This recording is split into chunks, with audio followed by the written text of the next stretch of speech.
Welcome back, guys. It's the Tightwad, and I wanted to make a really quick video for you today. Our toilet is continuing to run after being flushed, so the water is being wasted. I want to show you a really quick thing you can check to see if you can fix the problem without having to buy any parts or replace anything. So I'm going to pull the top off and then show you what to do.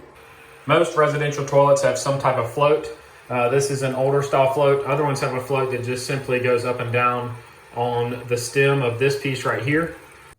So what happens is the water spills down into this tube and into the drain instead of letting the water level get high enough to raise this float to cut off the valve inside here.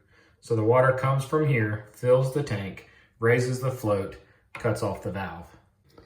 So if you have a screwdriver handy, you'll see as I adjust the screw and tighten it down, my float inches deeper into the water.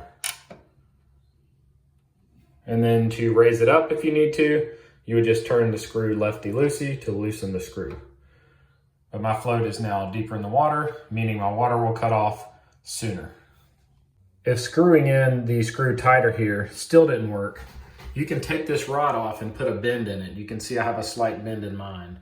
And that'll also allow you to get the float lower in the tank. I hope this was helpful and saved someone some money from having to call a plumber out to fix this. This is a super quick thing to check. I am going to link a video on the screen right now and at the end of this video showing something else you can try if this doesn't fix your issue.